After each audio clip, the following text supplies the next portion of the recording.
Dr. Muhammad Ashraf Ali Nadwi Azhari, Head, Department of Islamic Theology, Alia University, Kolkata. तो छुप कर तन्हाई में, ताकि कोई देखकर हमारे बारे में कोई शर्मार की बात न करे। कुरान पाक चूंकि पूरा का पूरा मौजज़ा है और इसका लफ्ज़ लफ्ज़ वही इलाही है, इसलिए इसकी किताबत के लिए बड़ा एहतमाम था, लिखने के लिए, जमा करने के लिए, कि इसमें रिवायत बिलमाना की गुंजाइश नहीं। अब आप सबों को समझाना भी एक मसला है कि रिवायत बिलमाना किसको कहते हैं। मैं ये अर्ज़ कर दूँ, कुरान और हदीस में जो फ़र्क है वो इसको इस तरह अच्छी तरह समझ लीजिए कि कुरान के मफ़ाहीम को, कुरान अरबी ज़बान में है, उसके मफ़हूम को अगर नबी करीम सल्लल्लाहु अलैहि वसल्लम भी अपनी अरबी ज़बान में उसी मफ़हूम को सेम टू सेम अदा करना चाहते तो इसकी इजाज़त नहीं थी।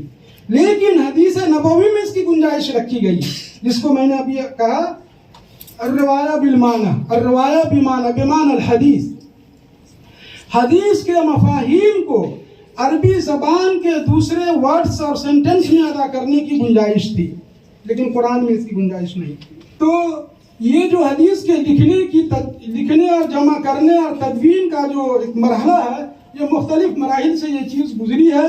मैं आपको बितरतीब उसको सुना रहा हूँ। नंबर 1 पर मैं ये बात कहूँगा कि किताबत हदीस की ममानियत और इसकी वजूहात, बिल्कुल शुरू में जिस वक्त कुरान नाजिल हो रहा था, उस वक्त हदीस को लिखने से सख्ती से मना कर दिया गया था।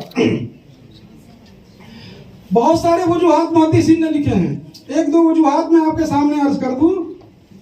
चूंकि एक तरफ कुरान के जमा करने का काम चल रहा था, दूसरी तरफ कुछ सहाबा ने हदीस को भी जमा करने का सोच लिया था। इजाजत नहीं, खुलेआम नहीं, छुप कर नबी करीम सल्लल्लाहु अलैहि वसल्लम ने सख्ती से मना फरमाया और ये कहा कि इस वक्त दुनिया की सबसे मुकद्दस किताब की जमा करने का काम हो रहा है, हदीस के जमा करने का काम बाद में देखा जाएगा। इसलिए उन्होंने बहुत सख्ती से मना किया। इसके ताल्लुक से कई हदीसें भी हैं मेरे सामने लिखी हुई।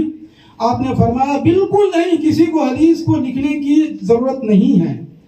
एक वजह तो ये कि जितनी हदीसें वो सुनते थे उनके दिमाग में बिल्कुल महफूज हो जाती थी वो हदीसें। जहन के बारे में हमने बताया कितना आला दर्जे का उनका जहन था।